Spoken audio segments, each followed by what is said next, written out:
4.7 재보궐선거까지 이제 2달도 채 남지 않았습니다. 그렇기에 정치권에서는 이번 설 연휴 그 누구보다 바쁘고 치열하게 보냈을 텐데요. 이번 재보궐선거가 치러진 지역은 서울 그리고 부산입니다. 그래서 오늘과 내일 정치권이 설 연휴 동안 서울과 부산 지역의 민심을 어떻게 읽고 파악했는지 여야 차례로 연결해서 이야기 나눠보는 시간 마련하겠습니다.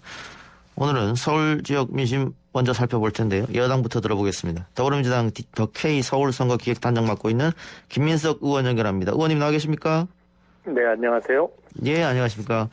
자, 재보궐선거를 앞둔 설 명절의 의미라는 게 좀 다릅니다, 역시. 그렇습니다. 예전과는 또 똑같다고 볼 수 없을 것 같아요. 코로나 상황에서 많은 분들이 모이지를 못했으니까.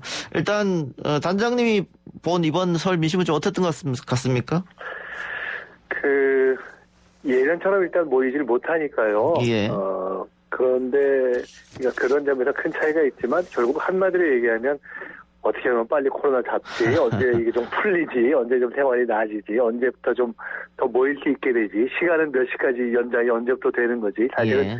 그러니까 먹고 사는 문제, 민생과 방역이 핵심이고 다 그에 대한 걱정, 당부, 질문 이런 것이어서 저희들이 예를 들어 시장을 다니거나 아니면 이제 설을 앞두고 비록 많이는 못 가시지만 명절 이렇게 귀성하시는 분들이라든가 또는 출퇴근 인사를 하면서 이렇게 받는 또는 이렇게 저희들에게 들려지는 말씀들이 다 그런 것이었습니다. 예. 지난번 총선 때도 아마 코로나 총선이라고 부르면 그렇겠습니다만은 어쨌든 영향이 좀 있었습니다. 그래서 정부 여당이 코로나를 좀 잘 막았는 것 아니냐, K방역. 그렇게 하면서 선거에 훈풍이 불었었는데, 민주당으로서는. 이번에도 네. 결국은 코로나를 어떻게 잘 막느냐, 여기에 달려있지 않겠어요? 어떻게 보세요? 사실, 정치의 본령으로 얘기한다면 선거보다 지금 중요한 게 사실은 이제 민생 아닙니까? 예. 그래서 그때 총선 때도 결국은 코로나에 집중하면서 그 과정에 이제 선거가 있었던 건데, 예. 지금도 큰 틀에서 보면 선거를 어떻게 하느냐도 중요하지만 역시 정부 여당의 입장에서는 코로나 방역 그리고 이제 그 속에서 민생을 얼마나 촘촘히 챙기느냐, 그것이 근본 바탕을 좌우한다고 봐야 되겠죠. 예. 지난번에 단장님하고 연결했을 때 쉬운 선거 없다고 했는데 지금 그때하고도 역시 비슷한 것 같습니다. 쉬운 선거가 없다는 말이 정답인 것 같고요. 이거 추세도 엎치락뒤치락하고 여론조사 같은 경우에도 민주당이 앞서는 결과가 나오는 곳이 있는가 하면 국민의힘이 앞서는 결과가 나온 곳이 있고 말이죠. 네. 제가 지난번에 뵙고 그때 말씀드렸던가 아니면 이제 그 후에 다른 데서 말씀드렸던가 모르겠는데 한 1월 초쯤 지나면서 아마 바닥을 친 것 같고 예.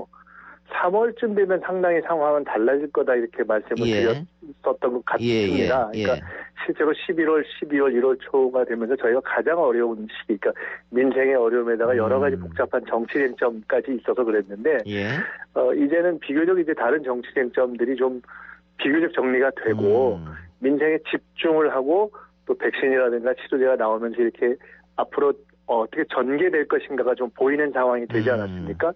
그런 것이 자연스럽게 실제 객관적인 수치에도 나타나듯이 어느 정도는 이렇게 회복을 시킨 것 같고요. 그래서 저는 가장 어려운 국면은 좀 외람되지만 지나가고 있는 것 같다고 생각을 하고 이제는 아주 그냥 담담하게 보아도 팽팽한 수준까지는 갔다 이렇게 보고 있습니다.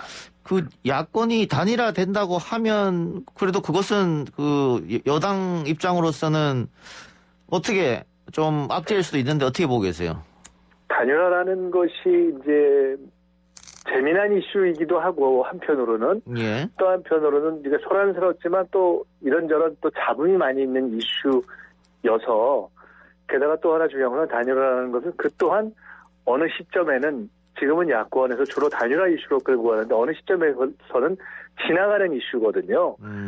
그래서 그걸로 쭉 끌고 가는 것이 과연 선거의 마지막 시점에 정말로 결정적인 득이 될 것인가 아닌가에 대해서는 저는 좀 회의적입니다. 원래 단일화라는 그런 방식 자체가 한 20, 30년 전에 한국 정치에서는 결정타가 될 수 있었는데 이제는 그런 것은 아니라고 봐서 실제로 단일화라는 것을 가상을 해놓고 봐도 여야의 후보들의 어떤 정당 지지도나 또는 후보들의 적정성, 단일 후보로 놓고 했을 때도 이미 그것이 단일화를 하면 무조건 뭐 야권이 승리한다라는 도식이 이미 여론조사에서도 깨져버렸기 때문에 네. 저는 그것은 이미 다 그러니까 주식으로 얘기한다면 시장에 반영된 기대이기 때문에 그것에 대해서는 그렇게 뭐 저희가 무시하진 않지만 애초부터 저는 처음부터 1대1 선거가 될 것이라고 생각을 하고 있었기 때문에요. 예. 그것은 뭐 그냥 그대로 지켜보면서 대응하면 된다고 봅니다. 근데 범 여권도 단일화 이슈는 남아있지 않습니까? 남아있는데, 그걸 뭘 꼭 단일화라고 불러야 할지 아닐지 모르겠습니다. 그러니까, 그것을 해야만 무엇을 할 수 있다라는 그런 공학에서 시작된 거라기보다는 상대적으로 정체성이나 정책의 취향점이 비슷한 후보들이 자기 목소리를 내면서 스스로 오히려, 이렇게 해서 같이 후보를 하나로 정리해 나가자라고 하고 있는 것이어서 아마 그렇게 막 치고받고 뭐 티격태격하는 과정을 거칠 거라고 생각도 안 들고 또 그것으로 승부를 보겠다 이렇게도 서로 생각을 하고 있지 않고 아마 그건 뭐 자연스러운 선의의 과정으로 아마 과정의 하나로 이해하게 되지 않을까 싶습니다. 정의당이 이번에 후보를 내지 않기로 했는데요. 어쨌든 정의당이 어느 정도의 포지션을 항상 가지고 갔으니까 혹시 정의당 지지층들이 우리를 찍어줄 것이다 이런 생각은 하고 계십니까? 평소에 지향해왔던 정책의 방향이나 또는 이번에 이제 후보들이 지향하고 있는 정책의 방향에서 아무래도 공감대의 폭이 어느 쪽이 더 넓을 것인가 생각해 보면은 그래도 상대적으로 민주당 후보 쪽으로 공감대의 폭이 넓지 않을까 이렇게 생각해 보는 것이 자연스러울 것 같은데요. 근데 그것을 정의당을 지지하셨던 분들의 어떤 뭐 입장이라든가 내심 이런 것들을 제가 그냥 예단해서 말씀드리기는 좀 조심스러운 것 같고요. 예. 그 선거 결과가 박빙으로 난다고 하면 그 정의당 지지층이 어디로 갈 것인지 그것도 중요하기 때문에 제가 여쭤봤고요. 그 4차 재난지원금 이야기 좀 해보죠. 지금 당정이 추경을 통해서 3월 말에 선별 지급한다. 전보다는 더 두텁게 지급한다. 이런 안을 세웠습니다만 아직도 그 민주당 지지층 일각에서는 4차 재난지원금은 보편적으로 줘야 되는 거 아니냐라는 이야기가 나오고 있는데 어떻게 보고 계세요? 사실 현장, 그러니까 이른바 현장 가령 국회의원들의 입장에서 지역을 다닌다든가 아니면 많은 중소상업인을 만난다든가 또 시장에 가서 상인들을 만난다든가 아니면 이른바 사각지대에서 어떤 이러저러한 조건이 안 맞아서 못 만나는 이런 여러 분들을 만나다 보면 보편이냐 선별이냐 하는 논쟁 자체가 얼마나 약간은 허망한가 하는 느낌을 많이 갖게 됩니다. 그러니까 너무 다들 어렵기 때문에. 근데 그렇지만 다 지원하다 보면 피해가 더 심한 부분에 대한 것이 얇아질 수밖에 없는 것이기 때문에 한편으로는 재정에 대한 우려 또 한편으로는 그래도 피해 계층을 더 잘 맞춰서 두텁게 해야 된다라는 재정당국의 입장을 일견 이해할 수는 있지만 그러나 실제로 이 위기 상황과 재난 상황이 훨씬 더 넓게 굉장히 모든 사람들에게 고통스럽게 펼쳐져 있다 하는 것이 정치권, 그러니까 특히 당의 대부분의 인식입니다. 그럼에도 불구하고 이 문제를 가지고 더 이상 논쟁을 하면서 여권 자체가 이 문제를 해결 못하는 것처럼 보이거나 또 시간을 끌면 안 되는 것이기 때문에 애초에 생각했던 대로 원래 더 보편적인 지원은 조금 더 확실하게 전체적인 이 위기 상황이 한 단계 더 나아지면서 이 소비 진작을 하기 위해서도 전체적으로 지원하는 것이 필요하다라고 생각되는 시점에 하는 것으로 하자라고 일단 양해를 하고 우선 그 양쪽의 공통 분모를 찾았다 이렇게 보시면 될 것 같습니다. 당이 기재부에 좀 끌려가는 것 아니냐 이런 비판은 어떻게 생각하세요? 아마 기재부에서는 그간의 1, 2, 3차 과정에서 다 당의 본인들의 논리에도 불구하고 끌려갔다 이렇게 생각을 하겠죠. 그러니까 이걸 뭐 당과 정이 한 몸을 이루고 있는데 그걸 누가 끌려갔냐 이렇게 얘기하기는 어려운 거여서 근데 하여간 당에 있는 사람들이 다 최선을 다해서 다시 전력 투구하고 국민들이 볼 때 왜 한 정부 내에서 저렇게 하지? 라고 말씀을 하고 의아해하실 만큼 하는데 또 우리 경제의 한 축을 이룬 기재부 관료들의 생각을 바꿔내기가 만만치 않은 것이어서 저도 개인적으로 굉장히 아쉽습니다. 그래요. 알겠습니다. 자, 또 하나 여쭤볼 게 그간 민주당 후보들끼리 가는 뭐 비난전이나 이런 게 없었거든요. 소위 말하는 네거티브가 없었는데 우상호 의원이 21분 도시 공약이 만병통치약이 아니다. 민주당다운 공약이라고 보기 어렵다. 이렇게 박영선 전 장관의 공약을 디스했는데 소위 속된 말로. 네. 예. 이렇게 조금 더 하면 격화되는 거 아닙니까? 어떻게 보세요?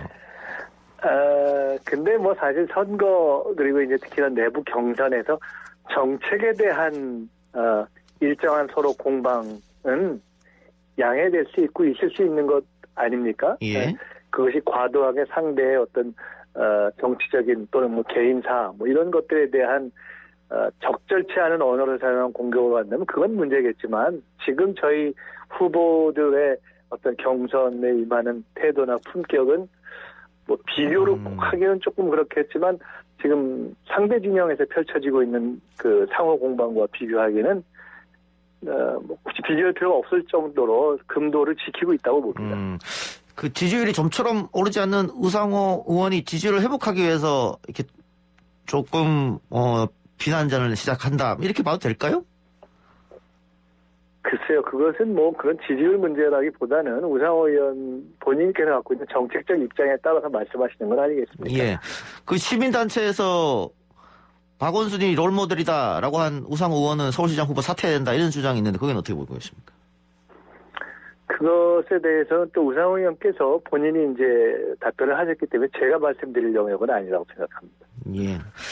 알겠습니다. 다음에 우상호 의원한테 한번 여쭤보기로 하고요, 그러면. 여권 후보들의 토론회도 많은 기대와 관심을 모으고 있는데 정해졌습니까? 네, 이제 오늘부터 시작해서 하고요. 예. 이제 지금 이제 뭐 야권에서 1대1 배틀 뭐 이런 걸 한다고 하는데 저희는 뭐 계속 1대1 배틀이니까요. 예. 그래서 상당히 다양한 주제로 진행을 하고 정책적 주제뿐만 아니라 개인들의 어떤 숨겨져 있는 뭐 사적인 면모, 뭐 흔히 얘기하는 예능적 면모까지를 드러낼 수 있는 다양한 방식을 지금 찾아보고 있습니다. 예. 첫 일정이 언제죠? 15일입니다. 15일 날 얼마 안 남았네요. 예. 네. 총 3번 정도 합니까?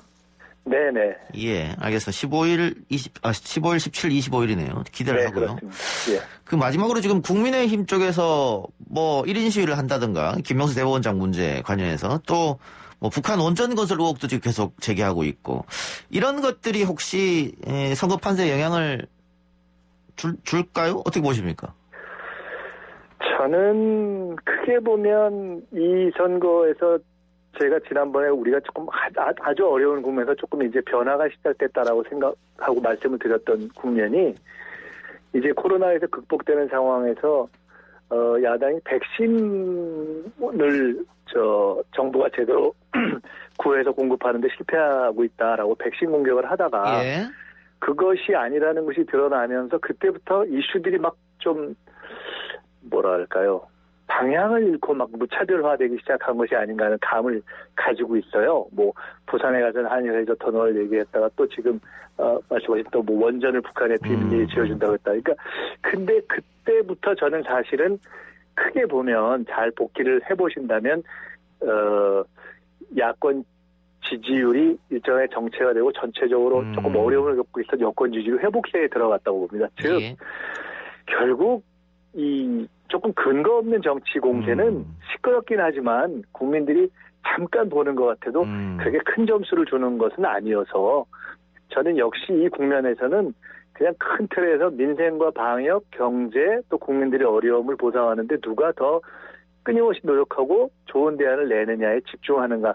결국 3월 선거는 선거 날 하는 거 아니겠습니까? 예. 그 시점까지 누가 그것을 일관되게 집중해서 하는가를 갖고 승부가 날 것이라고 보기 때문에 지금 이러저러한 정치 쟁점들을 막 이렇게 들고 나갔다 저렇게 들고 나갔다 하는 거는 소리는 날지 모르지만 정작 야권에서 기대하는 득표율 내지는 지지율을 회복하는 데는 이미 최근에 한 달 정도의 상황이 그게 좀 아니다 하는 것을 반증하고 있는 것이 아닌가 이렇게 생각합니다. 알겠습니다. 마지막으로 민주당 단장으로서 민주당 후보 좀 뽑아달라고 청취자 여러분한테 한마디 하시기 바랍니다.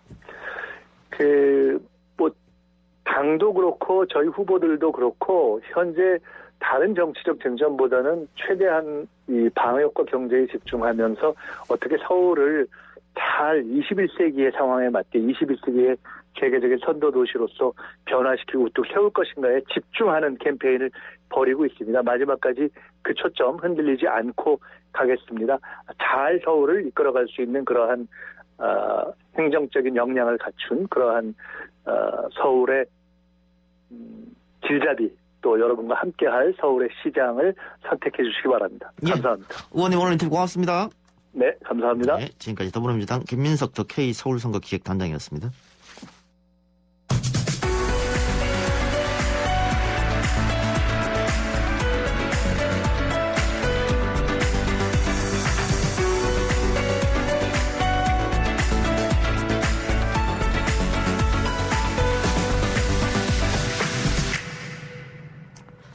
이번에는 국민의힘 이야기 들어봅니다. 국민의힘 서울시 당위원장 맡고 있는 박성중 의원 전화 연결합니다. 의원님 나와 계십니까? 네, 안녕하십니까. 박성중 의원입니다. 의원님 지역구도 뭐 서울이시니까 이번 서초입니다. 예, 명절 때 돌아보셨겠죠? 네, 많이 돌아봤습니다. 예, 어떤 이야기를 좀 주시던가요? 뭐 지역의 인사들한테는 평소에 하던 대로 대부분 전화를 통해서 뭐 코로나 때문에 했고요. 예. 그다음에 기성계 관련해서는 남부터미널이 이제 지역에 있기 때문에 쭉 돌아보니까 예전보다는 기성계획이 크게 감소를 했더라고요. 뭐 그렇겠죠 아무래도. 예. 예. 또 지역 상가도 한번 쭉 돌아보니까 설 분위기도 나지 않고 예. 코로나로 이렇게 굉장히 무거운 느낌을 받았습니다. 예. 전반적으로 많은 사람들하고 이제 전화 통화라든지 이런 과정에서 듣는 이야기는 우선 가장 많이 나온 것도 역시 서울시장 보궐선거였습니다. 예. 뭐 야당 같은 입장에서는 경선이 제대로 다니다가 되겠느냐, 예. 잘 돼야 된다. 그리고 여야 누가 이기겠느냐 이게 이제 관점이 많고요. 또 두 번째는 이제 부동산 정책에 대한 문제였습니다. 예. 그 25번째 이제 공급 정책을 내놨는데 예. 아직도 가격 상승의 여지는 더 있다고 자꾸 언론에서 그러고 예. 사야 될지 말아야 될지 지금까지 24번째 어떤 그 부동산 정책이 공급 안 하다가 5번째 공급을 했는데 그러면 지금까지 뭐 정책이 틀린 것 아니냐 뭐 이런 예. 이야기도 좀 있었고 예. 그다음에 지금 자영업 중소기업이 뭐 굉장히 지금 견디다 지금 줄도산을 많이 하고 있지 않습니까? 예. 그러다 보니까 이제 일자리가 굉장히 심각한 많은 문제를 이야기를 하더라고요. 예. 실업 문제와 아울러서 지금까지는 유료휴가 가지고 3개월은 취업했다가 3개월은 일했다가 또 3개월은 쉬고 이래가지고 35%는 정부에서 되고 35%는 뭐 기업이 되고 이래가지고 굉장히 거의 왔는데 그것까지도 이제 불안해지는 그런 형태를 많이 이야기했고 마지막으로 이제 역시 이제 코로나 백신 문제에 대해서 예. 언제 맞느냐 그 부작용이 없느냐 그리고 맞아야 되느냐고 예. 뭐 이런 문제까지도 이야기가 나왔습니다. 예. 뭐 말씀하신 대로 역시 코로나 얘기 가장 많았을 테고요. 그리고 네네. 뭐 먹고 사는 문제니까요. 이 코로나하고 직결되는 거니까. 그렇죠. 그리고 부동산 정책 같은 경우에는 어쨌든 이 문재인 정부의 부동산 정책을 위해서 서울 시민들 또 청년들이 많이 분노하고 있다. 뭐 이거는 뭐 아마 여당에도 인정할 것 같은데요. 네네네. 부동산 관계에서는 예. 저 잘 아시겠지만은 문재인 한 3년 반 동안 오른 것이 서울 아파트가 한 60% 올랐거든요. 예. 그런데 뭐 기존에 박근혜 이명박 정부 9년 동안 오른 게 15%밖에 안 올랐습니다. 그래서 예. 9년 동안에 4배 가까이 올랐고요. 그다음에 그 노무현까지 전부 해서 14년 동안 다 해도 2배를 올랐기 때문에 거기에 대한 부분은 굉장히 사람들의 반응이 예. 큽니다. 예, 그러니까 어쨌든 문재인 정부의 부동산 정책에 실망을 했을 텐데 그렇다면 국민의힘 후보들의 부동산 공약, 정책 공약 이거에 또 뭐 귀가 솔깃하느냐? 그건 또 아니란 말이죠. 그러니까 일단 국민의힘 후보 쪽에서는 무조건 많이 짓겠다고 하는데 이게 무조건 많이 짓는 게 해답이느냐? 뭐 교통이나 이런 건 뭐 어떻게 할 것이며 또 땅은 어디서 구할 것이며 뭐 여러 가지 이야기가 있거든요. 어떻게 보세요? 뭐 제가 그 도시행정 전문가 서울에 한 25년 있었고 거기에 대한 박사학위라든지 논문도 많이 쓰고 이랬기 때문에 누구보다 그쪽 분야는 그 이론과 그 실제를 체감한 사람입니다. 예. 이명박 문재인 정부 들어와서 완전히 부동산 정책이 24번째가 전부 수요 관리 정책입니다. 어떻게 하면 억제하고 어떻게 하면 그 대출을 줄이고 어떻게 하면 뭐 이런 개념을 수요 억제들만 지어다 보니까 예. 그리고 또 자금은 많이 풀어버렸지 않습니까? 유동성 자금은 많이 풀렸지 않습니까? 예. 그러다 보니까 짓는 아파트는 적고 짓는 주택은 굉장히 적고 이러다 보니까 세집으로부터 폭등하기 시작해가 전 분야로 이제 확대됐는데요. 역시 지난 10년 동안 문재인 대통령 지난 4년이지만은 박원순 지난 10년 동안 재개발 재건축을 워낙 막아버렸기 때문에 예. 그런 부분을 풀 수 있는 거는 가능한 풀어서 사람은 누구나 새 집에 살고 싶어 하지 않습니까? 예. 그러니까 너무 과다한 것도 문제가 있지만은 적절하게 풀고 하는 것이 필요하다는 차원에서 저희들은 하나의 보완 대책이죠. 예. 그런 측면에서 충분히 알겠습니다. 할 수 있는 대책이죠. 예. 야권 단일화는 이제는 상수 아닙니까? 어떻게 보세요? 상수 지금 여러 여론조사에서 보다시피 야권이 단일화되지 않으면은 이기기는 힘듭니다. 예. 그런 차원에서 어느 후보건 단일화는 돼야 된다고 생각하고 있고 또 이것이 이기기 위한 하나의 상수다 이렇게 생각하고 있습니다. 예. 상수고 그래서 그렇습니까? 연립정부 이야기가 나오더라고요. 연립정부 시정. 네네. 그거 어떤 개념인지 저도 듣고 좀 갸우뚱하던데. 아 그러시죠. 예. 연립지방정부 이제 개념인데요. 예. 아마 작년 12월 달 안철수 대표가 출마하면서 범야권 연립지방정부가 돼야 된다 하면서 야권 단일화에 대한 어떤 시동을 건 그런 차원인 것 같습니다. 예.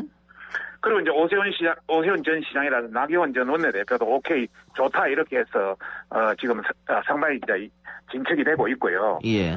또 정진석 공간관리위원장도 서울시 연정 제한이 후보 단일화의 촉진제가 될 수 있다 이런 차원에서 본다면은 하나의 좋은 방안인데 우리나라나 외국의 사례를 한번 보시면은 우리나라 같은 경우 2014년 경기지사에 남경필 지사가 됐는데 예. 그때 정무부지사를 사회통합부지사에는 명칭을 변경해가지고 새정치연합에 자리를 제공했거든요.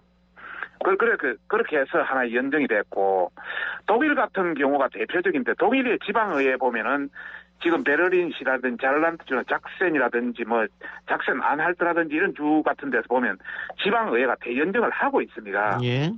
또 중앙정치에서 보면 독일이나 영국 같은 경우도 많이 연정을 하고 있는 이런 걸 본다면은 충분히 연정은 하나의 안이 될 수 있다 이런 말씀을 드리고 싶네요. 그럼 쉽게 얘기해서 단일화 과정에서 패배한 후보에게도 당선이 되면은 나중에 기회를 주겠다 이런 뜻입니까? 같이 뭘 하겠다 이렇게 되는 겁니까?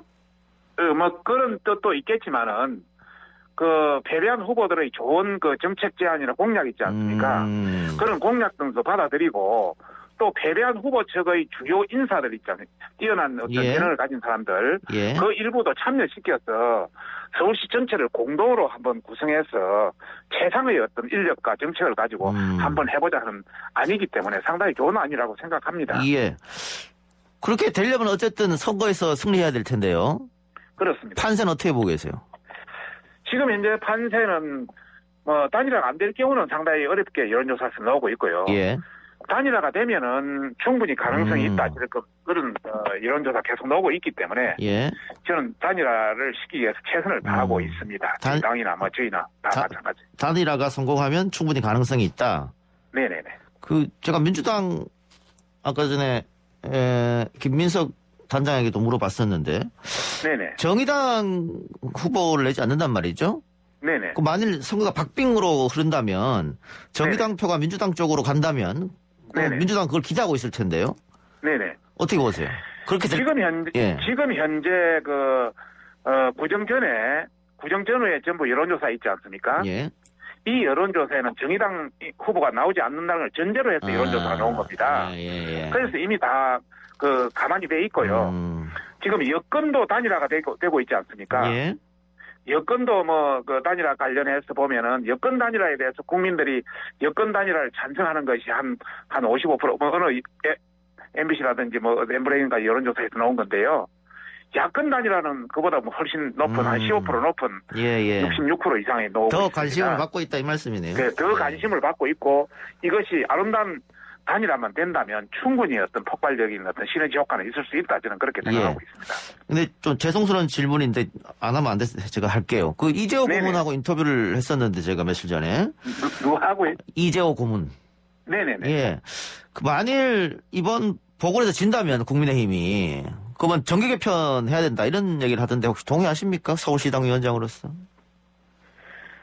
어차피 지금 야권은 예. 국민의힘이 그 의석도 100석이 넘고 또 국민의 어떤 여러 가지 어떤 지지율 이런 걸 보면 30%가 넘는 당입니다. 예. 그래서 국민의힘 중심으로 가야 중심으로 되고요. 해서 예. 예, 그게 이제 국민의당이라든지 기타 강성 보수들, 예. 원래 약한 사람들, 아주 그 극소수라든지 약한 사람들은 세게 이야기하기 마련입니다. 여하튼 어떻게 하든 야권을 통합해서 잘 갈 수 있도록 해야죠. 왜냐하면 보궐선거 끝나면 이제 바로 대권 경쟁으로 가는 거기 때문에. 그렇습니다. 예, 제가 그래서 한번 여쭤봤고요. 그렇습니다. 대선에서 우리가 어떤 명분 있게 승리를 하려면 야권 통합이 되지 않고서는 어렵지 않겠습니까? 예. 그런 관점에서 그분들의 목소리도 잘 들어야죠. 예. 알겠습니다. 나경원, 오세훈 양쪽의 캠프도 그렇고 요즘에 두 후보 자체가 이야기하는 것도 그렇고 좀 격화되는 거 아니냐. 선거전이. 네네. 비방전이나. 네네. 그건 어떻게 보십니까? 아직은 괜찮다고 보십니까? 저희들도 사실 일부에서는 아직은 괜찮다 이렇게 이제 대부분 느끼고 있고요. 예. 다만 그러나 거기 격화돼서 전반적으로 잡음이 많이 나온다면 상당히 문제가 있다 이렇게 생각합니다. 예. 너무 세게 붙으면 후유증이라는 게 있으니까. 그렇죠. 서울 시민한테 여러 가지 어떤 그 아름다운 경선을 통해서 서울 시민의 마음을 우리가 잡아야 표를 얻을 수가 있는데 예. 그걸 통해서 어떤 잡음이 나오고 그걸 눈살을 찌푸르게 한다면은 지난 그 1년 전에 총선 때도 막말 때문에 저희들이 상당히 어려움을 겪었지 않습니까? 예. 그런 차원에서 이번에 2월 8일 날 미디어데이라고 저희들 경선 미디어데이라고 개최했습니다. 예. 그때도 우리가 막말이라든지 이런 걸 하지 말자. 또 비방이나 폄하하지 말자. 예. 이렇게 걸린 서약까지도 했습니다. 그러나 두고 봐야죠. 예. 저는 생각이 그분들도 정치를 한 사람이고 충분히 의식이 있고 또 지혜가 있는 사람이기 때문에 그거는 충분히 경계할 것이다. 저는 그렇게 보고 있습니다. 예. 후보 토론회는 언제 합니까? 저희들 후보 토론회가 지금 16일, 19일, 23일 이렇게 잡혀 있습니다. 예. 내일 있네요. 그거 1대1 토론이고 내일 이제 1차 토론이 1번 토론이 들어가는데요. 그리고 25일, 26일 합동 토론회를 거쳐서 3월 4일 날 최종 저희들이 결정이 되죠. 예. 방식이 특이하다고 들었는데 어떤 방식으로 치러져요? 저희들 방식은 조금 기존하고 좀 다르게 예. 하려고 굉장히 노력을 했습니다. 예. 그래서 이제 우리 국민의힘 같은 경우는 방금 말씀드린 대로 16일, 19일, 23일 1대1 토론회를 하고 그다음에 4일 날 후보를 선출하고 25일, 26일 날 합동 토론회를 개최하는데 우선 드레스 코드, 옷도 코드 양식이 없습니다. 격식도 없습니다. 토론 자료도 없습니다. 그래서 산무 스탠딩 토론을 하고 맞짱 토론을 하고 또 1대1 토론이 끝나면 1,000명으로 구성된 시민평가단이 점수를 매기가지고 그 자리에서 바로 공개해서 전반적인 어떤 서울 시민이 평가할 수 있는 그런 방식으로 채택하고 있습니다. 알겠습니다. 자, 선거에 영향을 미칠 변수 한 가지 여쭤보죠. 이 4차 재난지원금인데 일단 네네. 민주당은 3월 말에 선별 지급하겠다 이렇게 얘기했습니다. 보편에서 바꾼 것 같은데 그러면 국민의힘하고 같은 입장 아닙니까? 선별로 지급하는 거면? 원래 저희들이 이제 선별로 해야 된다고 계속 이야기를 했죠. 예. 그런데 이제 민주당은 지금까지는 보편 플러스 선별을 같이 해야 된다고 이야기했죠. 예.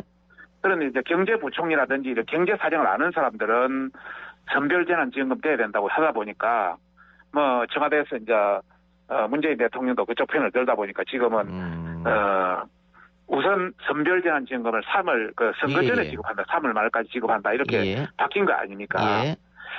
전반적으로 원래 추경 사유는 당장 긴급한 목적의 자금만 추경 사유가 되는 겁니다. 예. 그런 관점에서 보면 선별지원금이 맞고요. 보편 지역 그래도 많은 사람들의 어떤 여지를 주기 위해서 방역 상황을 보면서 보편 지원금을 지급하겠다 이런 차원인데 저희들이 보기에는 이렇든 저렇든 선거를 앞두고 선거 대책으로 나온 것이다. 저희들은 그렇게 보고 있고 특히 소상공인한테는 이번에 그 선별 지원금도 최대 300만 원까지 뭐 집중 지원 이런 개념으로 해서 어떤 선거에 어떤 표를 잡으려고 하는 것이다 이렇게 저희들은 보고 있습니다. 예. 다만 이제 저희들 입장에서는 뭐 굉장히 지금 자영업자 중소기업이 어렵기 때문에 예. 줘야 되는 거는 맞다. 다만 빚을 내서 주는 거는 참 삼가하라는 말씀을 드리고 싶고 지금 한국판 뉴딜 같은 경우는 2025년까지 160조가 들어갑니다. 예. 그럼 뭐 1년에 한 40조 들어가는데 그 중에 아낄 수 있는 건 좀 아끼자. 그 다음에 올해 예산이 한 558조가 되는데 그 중에 한 반 정도는 재량 지출입니다. 그 중에 10% 정도는 절감할 수 있다. 그래서 한 29조 정도는 재원 확보가 가능한 거 아니냐. 그래서 기존 재원 중에 삭발할 수 있는 걸 최대한 아껴서 짜서 하자 하는 것이 저희들의 입장이죠. 예. 의원님 서울시당 위원장으로서 국민의힘 후보 많이 좀 지지해달라고 한마디 하고 인터뷰 끝내겠습니다. 저희 국민의힘 열심히 하겠습니다. 야당이라는 것은 원래 여당의 어떤 정책을 비판하고 견제하는 것이 목적이 거의 목소리가 정당화되는 것입니다. 하여튼 저희들이 비판을 위한 비판, 비난을 위한 비난은 절대 하지 않습니다. 저희들도 서울 시민 국민의 마음에 들 수 있도록 최선을 다하겠습니다. 경선도 아름답게 하겠습니다.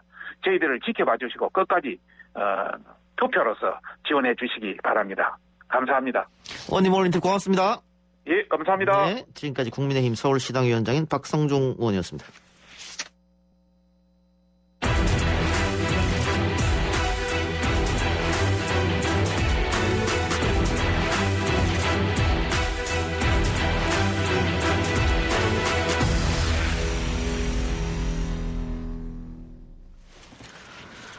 이동현 뉴스 정면승부 2부 시작합니다. 오늘부터 거리 두기 단계가 완화되면서 수도권 영업시간 제한이 오후 10시로 늘어났습니다. 그리고 오늘 오후 질병관리청의 브리핑에서는 백신 접종 계획에 대한 발표가 있었죠.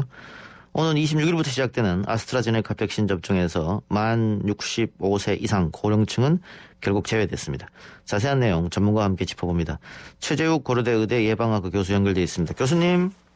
네, 안녕하세요. 최재욱입니다. 네, 안녕하십니까.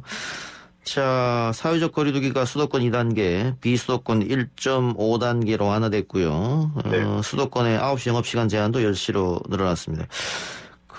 이 확진자 수가 급격히 떨어진 것 같지는 않은데 완화가 된 네. 이유라도 있을까요? 네, 아무래도 가장 큰 이유는 이제 구정 연휴 명절이 좀 지났다는 거가 첫 번째 이유가 되겠고요. 예. 근본적으로는 이 사회적 거리두기 프로그램, 특히 그런 프로그램의 이행으로 인해서 자영업자와 국민들의 피로도가 증가하면서 예. 또 경제 부분도 고려해야 되고 또 이 정도의 그 확진자 숫자로는 우리 의료 체계가 충분히 감당할 수 있겠다라는 이제 그런 측면들이 복합적으로 나타난 거라고 생각합니다. 예. 말씀하신 대로 이 자영업자들의 불만이 정말 폭발 직전이었기 때문에 뭐 이런 조치를 취한 것 같은데 혹시 재확산 우려도 여전히 남아 있을까요?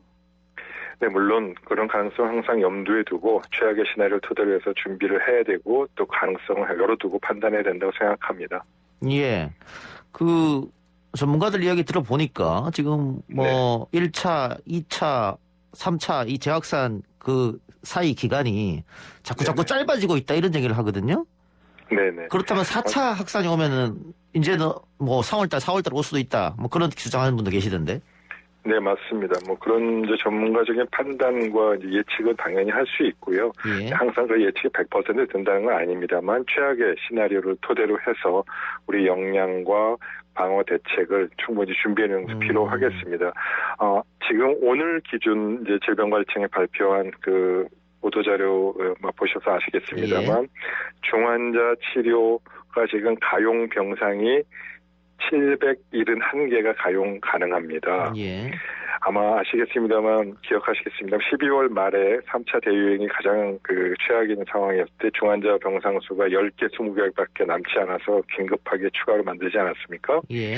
이제 지금은 이제 어느 정도 방역 역량도 그 3차 대유행 때보다 훨씬 더 강화가 되고 역량이 강화돼서 어느 정도 이상 4차 대유행이 오는 걸 준비해서 만전에 좀 준비를 좀 어느 정도 하고 있기 때문에 이러한 부분들을 종합적으로 고려해서 거리두기 프로그램도 완화하는 것이 적절한 부분도 있다 이렇게 생각해 볼 수 있습니다. 5인 이상 집합금지는 계속 유효한 조치인데요.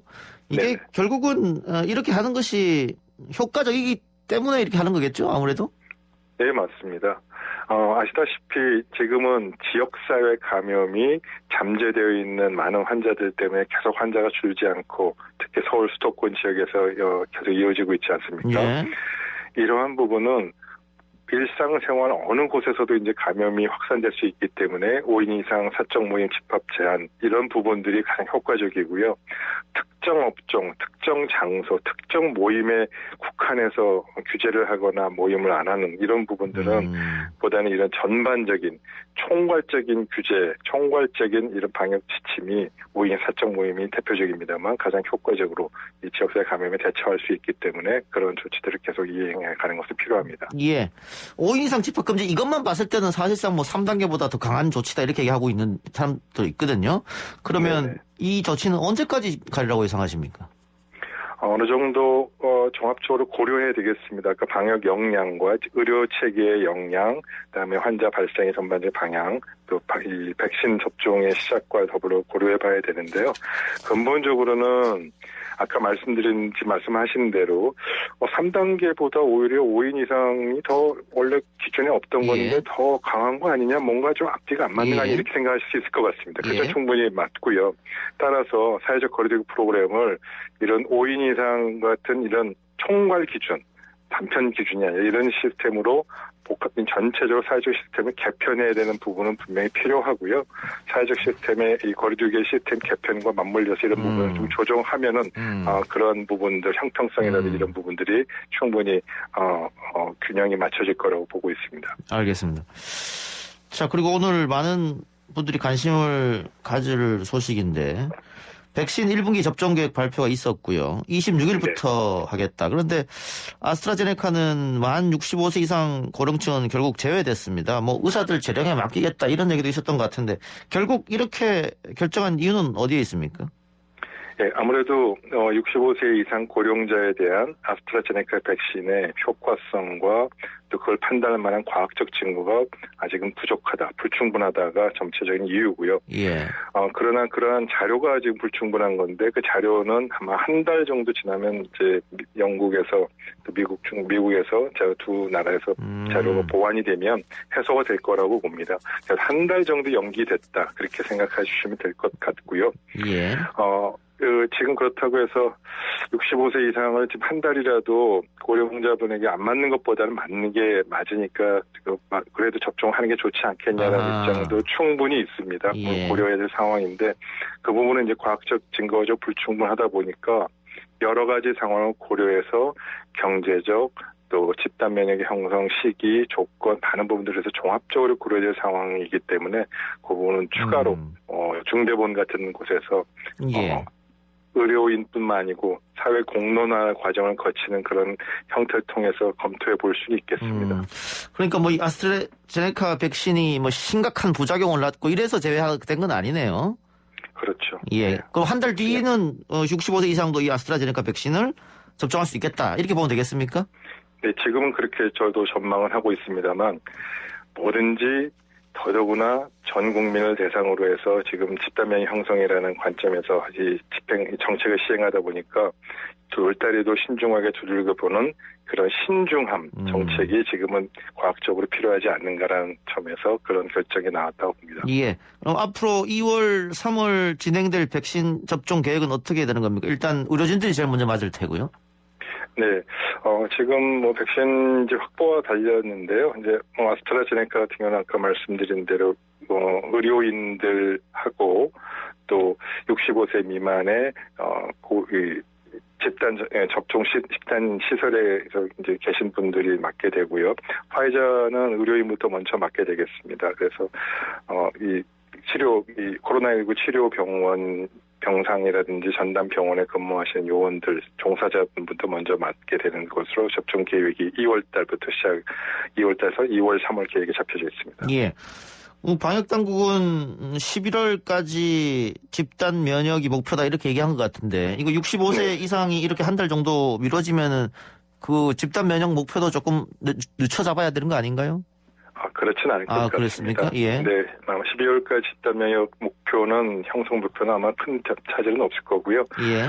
초기에 지금 1, 4분기의 계획이 조금 늦어져서 한 달 정도, 그것도 65세 이상 집단에 계신 분들만 조금 늦게 해서 하지만 또 중간 스피드를 내면 충분히 그 전체 목표는 크게 달라지지 않을 겁니다. 예.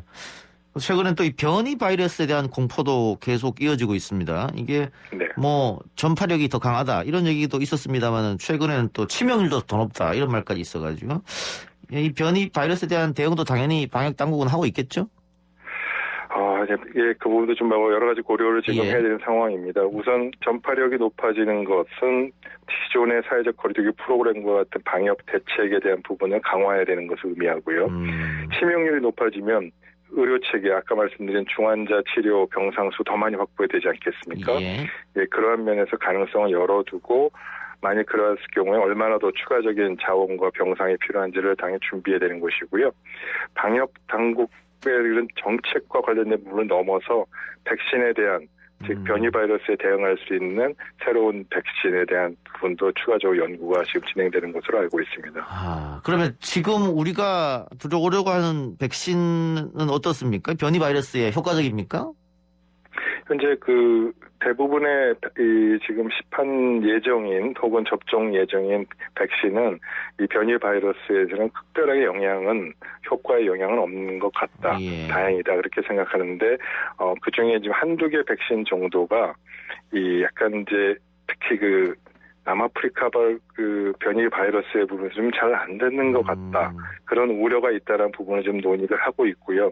그 부분은 이제 아스트라제네카 백신도 일부 그런 거가 있지 않냐라는 거고 또 노바백스도 그런 입장을 좀 자료가 좀 나왔습니다만 아직은 과학적으로 명백하게 그 부분은 확정된 것은 아니고요. 지금 논의를 하고 있고 그 논의에 따라서 추가적으로 필요한 부분들을 조치를 할 예정입니다. 그러니까 아직은 너무 걱정을 안 하셔도 될 것 같습니다. 그렇군요. 근데 어쨌든 이 백신은 다국적 기업의 제약회사들이 계속해서 결과를 내놓고 있는데 치료제는 크게 어떤 소식이 없는 것 같습니다. 물론 뭐 우리가 셀트리온 치료제 내놓긴 했습니다만 치료제는 어떻게 돼갑니까? 네, 그 부분은 매우 아쉽습니다만 예. 어쩔 현실이 그렇게 됐습니다. 치료제는 아시다시피 결국 중증 환자가 사망하지 않게 만드는 데 목표가 있지 않겠습니까? 예. 따라서 지금 대부분의 100명이 감염이 되신다면 중증으로 가는 비율이 10% 미만이고 그중에 중환자실까지 가게 돼서 사망에 이른 게 1.8%이기 때문에 치료제가 개발된다 하더라도 소수 즉 중등도 이상의 예. 그런 경우에만 이제 효과를 발휘하고 그 또한 아주 특효약처럼 이렇게 돼 있는 부분이 아직은 개발이 안 돼 있습니다. 전 세계적으로. 그래서 이 부분은 노력은 지금 계속하고 있습니다만 개발된 이 치료제를 하더라도 일부 집단에만 효과가 있는 것 같다. 그리고 전체적인 이 코로나19의 사망률을 판도를 바꿀 수 있는 특효약은 아직까지 없다. 우리나라 예. 포함해서 없다. 그렇게 이해해 주시면 좋겠습니다. 알겠습니다. 교수님 오늘 인터뷰 감사합니다. 네, 감사합니다. 네, 지금까지 최재욱 고려대 의대 예방관과 교수였습니다.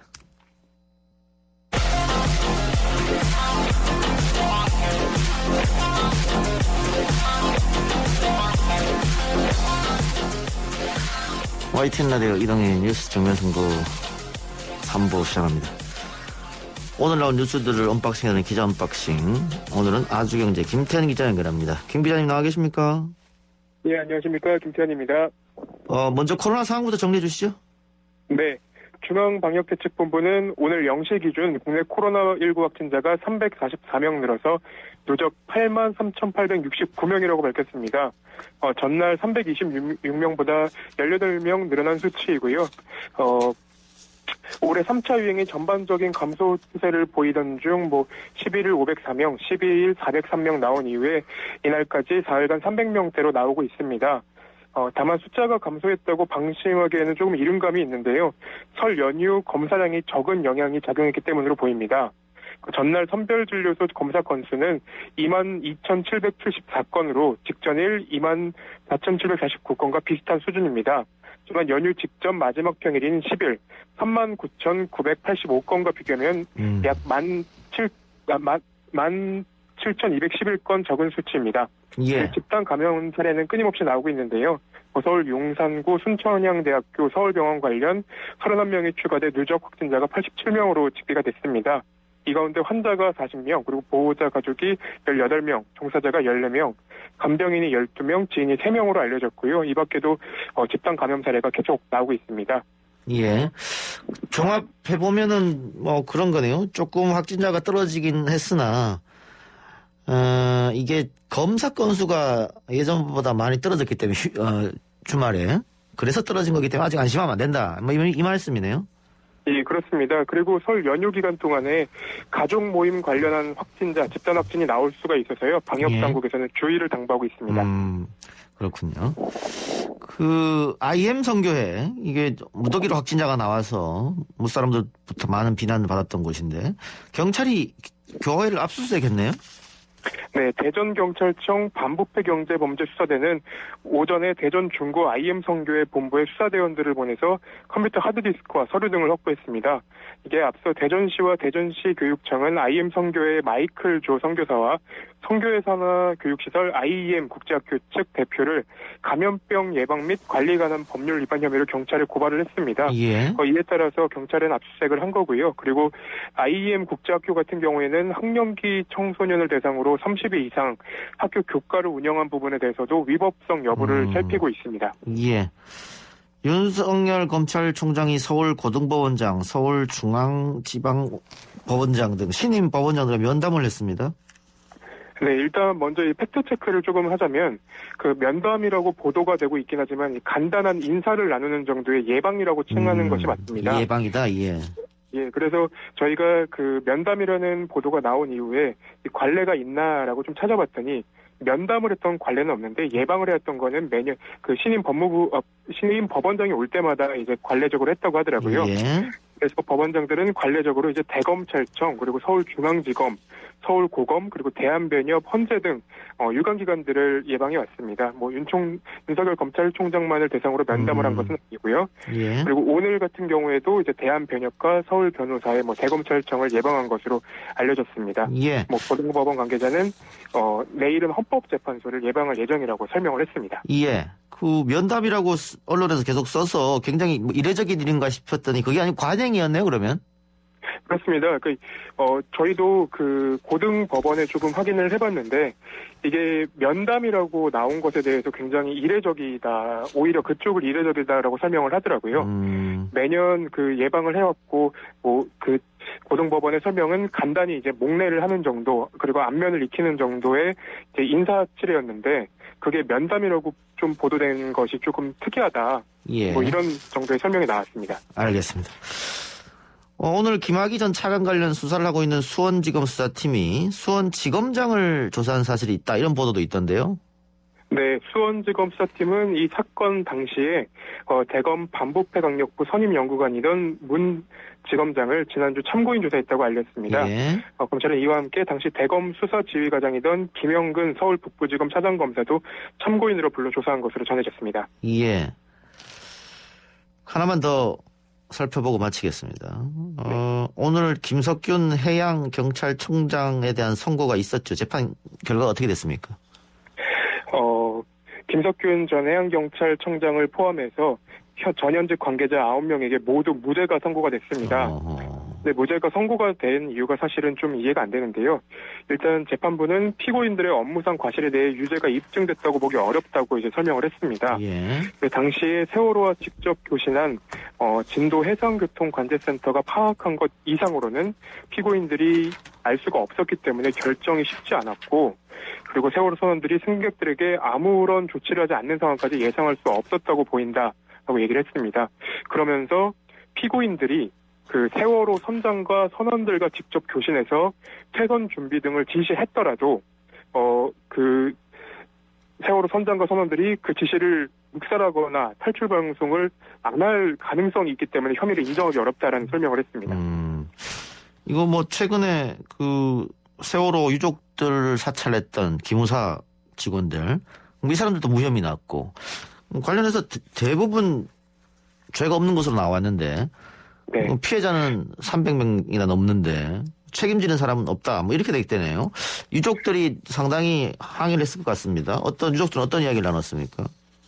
그 세월호 참사 유족들은 이제 2014년 이전으로 우리 사회를 회귀시키는 판결이라고 강하게 반발했습니다. 예. 그 피고인을 대변하는 듯한 재판 결과는 우리 가족들뿐만 아니라 국민들도 용납할 수 없고 받아들일 수 없다라고 얘기를 했는데, 저 개인적으로도 사실은 좀 재판을 보고 나서 좀 들었던 생각은 막을 수 있었는데 막지 못했기 때문에 참사라고 불리는 거라고 생각을 합니다. 예. 근데 재판부가 너무 면죄부를 준 것이 아닌가. 그리고 어떤 국가적 재난 상태가 발생하더라도 책임을 방기하는 고위직들이 면피할 수 있는 판례를 만든 게 아닌가라는 생각이 들었습니다. 예, 알겠습니다. 뭐 또 2심이 또 있으니까요. 어떻게 될지 지켜보죠. 오늘 인터뷰 고맙습니다. 네, 감사합니다. 지금까지 아주경제 김태현 기자였습니다.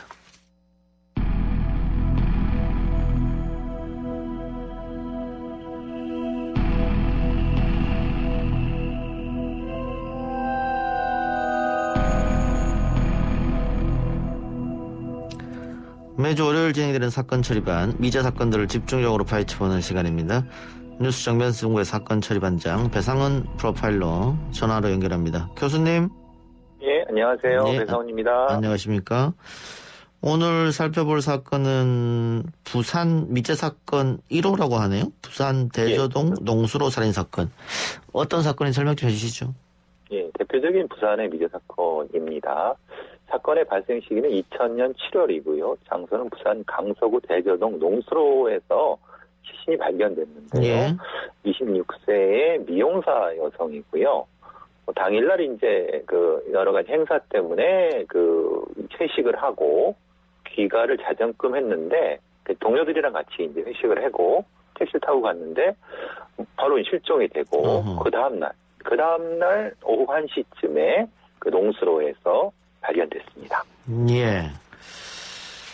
요 26세의 여성이 회식 이후에 연락이 끊겼는데 알고 봤더니 살해당했다 뭐 이런 건데, 일단 사인은 무엇이었습니까? 보통 이제 액사라고 합니다. 이제 손으로 목이 졸려서 사망했는데 매우 특징적인 그 상흔이 있었기 때문에 물론 이제 사인은 액사라고 합니다. 예, 액사고. 그 속옷과 신발이 벗겨진 채 발견됐다고 하던데, 그러면 성폭행은 있었나요? 예, 명백한 흔적이 있었고 실제로 뭐 DNA도 이제 나왔고요. 특징적인 형태의 상흔이 나왔습니다. 뭐 구체적으로 말씀드리기는 어렵지만 그래서 명백하게 성폭행이 있었고 그 과정에서 그 이후에 살해당한 건지 같은 과정에서 당한지 그거는 명확하지 않습니다. 근데 저항의 흔적이 없었다고요? 예, 보통 저항은이라고 하면은 뭐 손톱이라든가 아니면 손에 여러 가지 상처라든가 아니면 뭐 있어야 되는데 그것이 발견되지 않았기 때문에 여러 가지 추정이 가능하다. 예를 들면은 압도적인 힘을 가진 사람이거나 아니면은 복수의 사람, 뭐 두세 사람 이상이기 때문에 여러 가지 면에서 이제 그럴 수 있겠다. 뭐 이런 생각이 듭니다. 그런 거는 뭐 정액에서 나오는 DNA로 알 수 없는 겁니까? 근데 이제 정액이라고 하는 것은 발견된 것은 하나인데 범인은 여럿이 그럴 가능성도 있죠. 예. 그렇죠. 그렇기 때문에 그건 추정을 여러 가지로 해보는 겁니다. 일단 추정이고 이 미용사로 일하시던 분이었는데 이 살해돼서 유기된 장소가 그 미용실과 멀지 않았다. 그러면 범인이 이 동네 지리를 좀 잘 안다 이렇게 봐도 될까요? 그렇죠. 왜냐하면 거기는 이분이 사시는 곳과 직장의 중간인데 조금 벗어난 쪽입니다. 그러니까 이 농수로라는 곳은 실제로 이제 여기에 유기하게 되면은 그 발견될 가능성이 높은 부분인데 낮에 발견됐기 때문에 이건 분명히 그곳을 알아야지만이 가능하다. 그러니까 지리적 면식은 있을 것이다. 이렇게 보는 거죠. 지리적 면식은 있을 것 같고, 그러면 이 여성가하고는 알던 사이일까요, 혹시? 근데 그 뒤에 이제 그 목격자가 나왔습니다. 목격자가 이제 말한 실종 당시에 특정한 차를 타는, 근데 차에 그 피해자분이 타시는 그걸 발견했는데 2명 정도가 예측이 된다. 그런데 얘기를 하고 탔다. 그러니까 이제 면식이지 않을까. 그렇게 경찰에서 추정하고 있는 거죠. 그러니까 뭐 끌려 탄 것이 아니다. 예. 이렇게 얘기까지 된 거죠. 뭐 어디까지 태워주겠다 할 수도 있는 거 아닙니까? 근데 그 시간이 이제 뭐 새벽 0시, 뭐 1시 이런데, 그 20대 초반의 여성이, 그러니까 중반의 여성이 아무도 모르는 사람한테 탄다는 게 좀 이상하지 않습니까? 쉽진 않죠. 예. 그러니까 얘기를 하고 뭐 별다른 어떤 정 없이 탔고, 주변이 어두운 것도 아니었기 때문에 분명히 면식인 사람이다. 근데 아주 잘하는 것 같진 않다. 뭐 거기까지 나온 거죠. 근데 그렇게 나오면 경찰이 또 이 숨진 여성의 주변을 다 훑었을 텐데요. 그렇죠. 그래서 이제 문제는 다 훑었는데 문제의 핵심은 용의자가 안 나왔다는 겁니다. 왜 그러냐? 거기서 발견된 혈액형이 있는데요. 예. 문제는 그 혈액형이 잘못됐다는 거죠. 오염된 겁니까? 그래, 그거를 지금 확인이 잘 안 되는 건데 2000년 당시에의 피의자 혈액형이 A형이라고 알려졌는데 예. 2015년 국가수 재검에서는 O형이 나와버렸어요. 그러니까 그때만 2000년에 그 수사를 하면서 용의자군을 추렸는데 그럴 수 있겠네요. 예. 근데 2015년은 O형이니까 그때 수사한 사람 중에 용의자가 있었을 수 있다는 거. 그렇죠. 이게 사실은 좀 황당한 상황이 된 거죠. 예. 처음부터 다시 해야 되는 거 아닙니까, 그러면? 그렇죠. 다행히 이 사건은 태완이법에 적용이 되기 때문에 공소시효가 연장이 되는 거고요. 그렇기 때문에 재수사를 지금 하고 있는 거죠. 그런데 이게 시간이 너무 지나버려가지고, 뭐, 사람 기억이라는 게 또, 시간이 지나면 잊혀지기 마련인데다가, 범행했던 그 시간에 어디에 있었느냐, 이것도 지금 너무 오래 지나가지고, 이게 확인할 길이 좀 없을 것 같아서 좀 안타깝네요. 네. 당시 초동수사가 조금 문제가 있었다, 이렇게 보입니다, 그러면. 예, 아무래도 그런 부분도 있고, 여러 가지 상흔이라든가, 주변의 탐문 자체를 너무, 면식의 쪽에 가깝게 보지 않았느냐. 그러니까 이제 이 초기의 어떤 수사, 용의군 추정에서 조금 무리가 있지 않았을까. 그런 얘기가 나오는 거고, 예. 그걸 이제 재수사하기 위해서 다시 한번 보고 있는 거죠, 지금 경찰에서는. 근데 면식범 소행이라면, 사체를 오히려 꽁꽁 숨길 것 같은데, 이 금방 발견되는 곳에 이렇게 뒀다. 약간 갸우뚱한데요? 어떻게 보세요? 예, 그렇습니다. 그래서 이제 면식범이라 하더라도 약간은 조금, 그러니까 일부 면식 정도. 친한 관계가 아니고, 뭐, 알던, 인사는 하는 사이, 뭐, 그럴 수도 있단 말씀이죠? 예, 그렇기 때문에 자기는 여기에 포함되지 않을 거라고 하는 범인의 자만심이라든가 그런 심리상 상태가 그렇게 멀지 않은 곳에 유기하지 않았을까. 예. 그러니까 말씀하신 대로 아주 면식이라고 하면은 시신을 훼손했을 수 있지만은 부분적 면식이라고 하면 그 정도 거리가 나올 수 있다. 심리적 거리가 나올 수 있다. 그렇게 추정할 수 있는 거죠. 이거 사체가 발견된다 하더라도 경찰이 나한테까지 점을 잡지는 않을 것이다. 뭐 이런 거네요. 네, 그게 말이죠. 심리적 거리라고 하거든요. 근데 이거 즉시성 시간이 발견됐다 하는데 이거 즉시성 시간이 뭡니까? 그러니까 보통 사람이 대단히 큰 힘을 갑자기 쓰게 되면요. 예. 그대로 이제 거기서 이제 사망하게 되면 그대로 시간 굳어버리게 됩니다. 아하, 예. 그래서 이제 손을 꽉 쥐은 상태에서 힘을 주면은 그게 이제 시간이 형성되는 거죠. 예. 이 얘기는 뭐냐면은 그 정도의 작용과 반작용을 할 수 있는 사람이 범인이다. 이걸 얘기하는 거고, 그것과 상흔을 비교하면은 범인의 어떤 것들을 추정하지 않을 수 있지. 그러니까 힘의 관계라든가 예. 숫자를 추정할 수 있지만 그걸 이제 얘기하는 거죠. 알겠습니다. 어쨌든 이 사건은 2015년 국가수 재검을 통해서 A형이 아니고 O형이다, 피의자가. 불상의 피의자가 O형이 나왔으니까 요걸 바탕으로 다시 한번 뭐 사건 기록은 다 있을 테니까요. 그렇죠. 예, 살펴봤으면 하는 생각이고. 다음은 부산 태양다방 여종어먼 살인 사건이네요. 예. 여종어먼 사건인데 요거는 2001년 그 다음 해에 발생한 사건입니다. 앞에 거는 2000년이고요.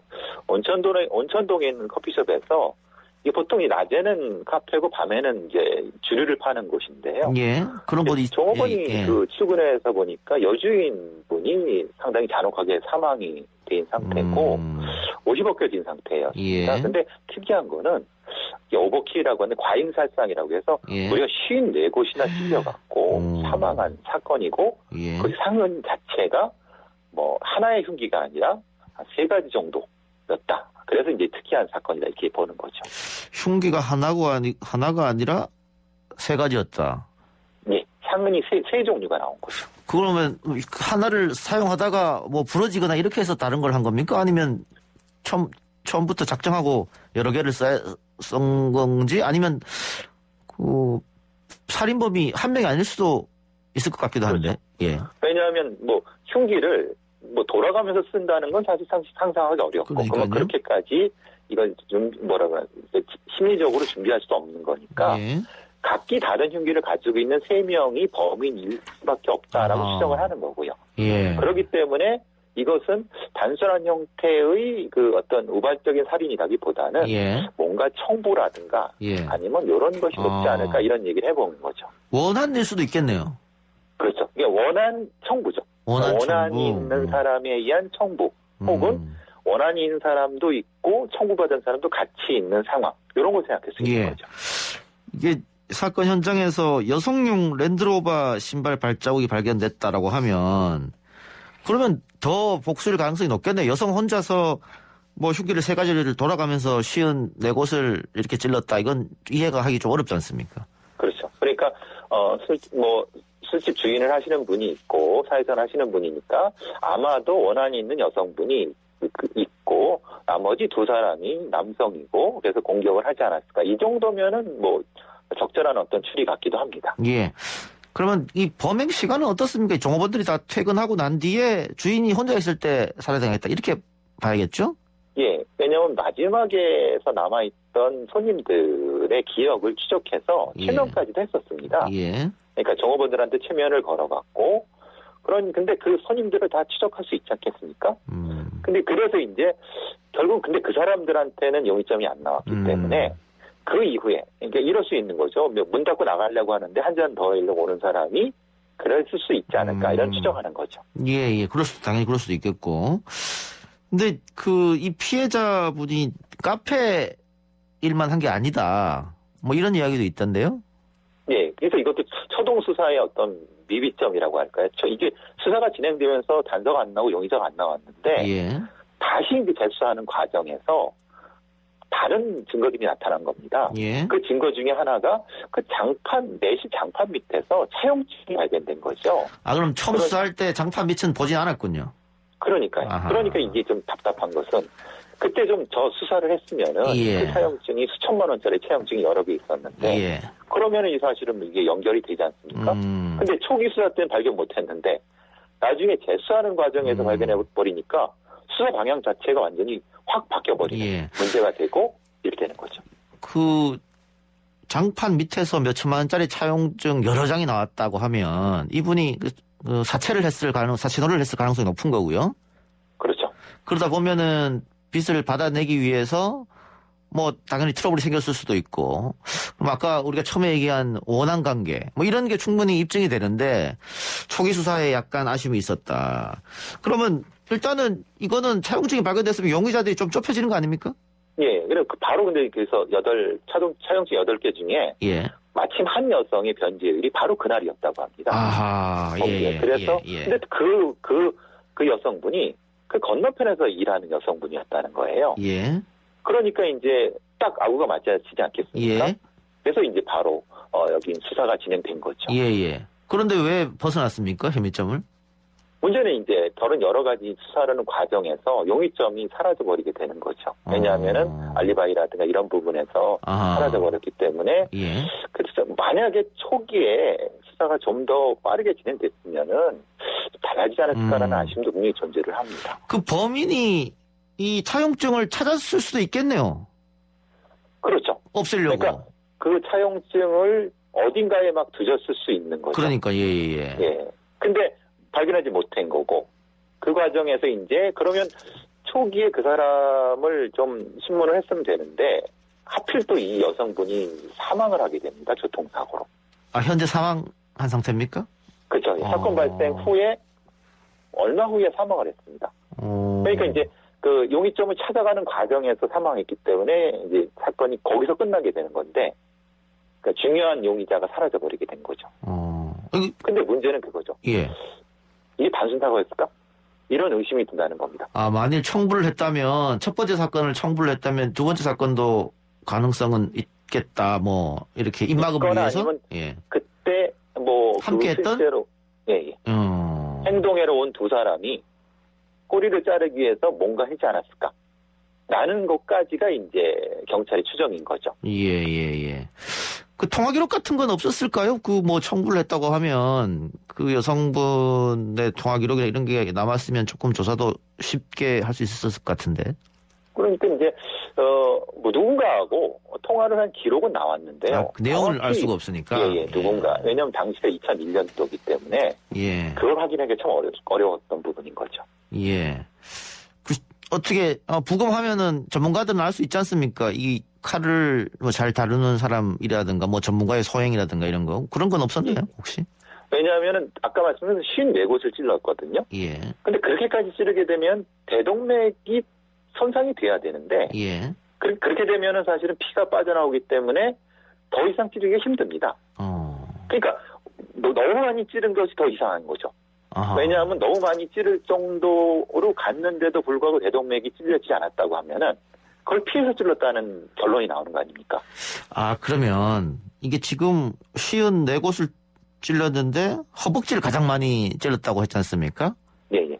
그럼 이게 뭐 단순히 살해하기 위해서가 아니고 뭘 얻기 위해서 고문을 했다. 왜냐면 허벅지를 그렇게 찌를 일은 잘 없으니까. 그렇죠. 그런 생각도 드네요. 아까 근데 차용증이 있었잖아요. 예. 그러니까 차용증을 얻어내기 위한 어떤 행위가 이해에 맞다. 왜냐하면 죽이려면은 상체를 찌르지 굳이 허벅지를 찌를 이유는 없는 거니까. 그러면 그 차용증 어디 있느냐 이렇게 할 수도 있었다는 얘기네요. 그렇죠. 결국은 그 과정에서 뭐 사망하게 되고 그러면 결국은 이 사건의 전체적인 어떤 동기라든가 이거는 누군가가 이제 청구를 받은 사람과 청구한 사람이 그 과정에 있고 그 초기에부터 그렇게 수사를 했어야 되는 것이 아니냐 이렇게 된 거죠. 근데 뭐 장판 밑에 있으리라고는 아무도 생각을 못했을 테고. 근데 경찰은 현장 보존하고 다 샅샅이 뒤지니까 경찰은 찾았어야 돼. 좀 아쉽네요, 이 사건은. 예. 이제 초기가 저희가 2005년 정도부터 과학수사가 시스템화 된다고 하는데요. 그 이전에는 사실은 그런 부분에 대한 시스템이 사실 많이 비비했습니다. 예. 그렇기 때문에 아쉬움이 많이 남는 거죠. 알겠습니다. 어쨌든 경찰이 다시 들여다본다니까요. 좀 기대해보고요. 교수님 오늘 말씀 고맙습니다. 감사합니다. 지금까지 배상훈 프로파일러였습니다.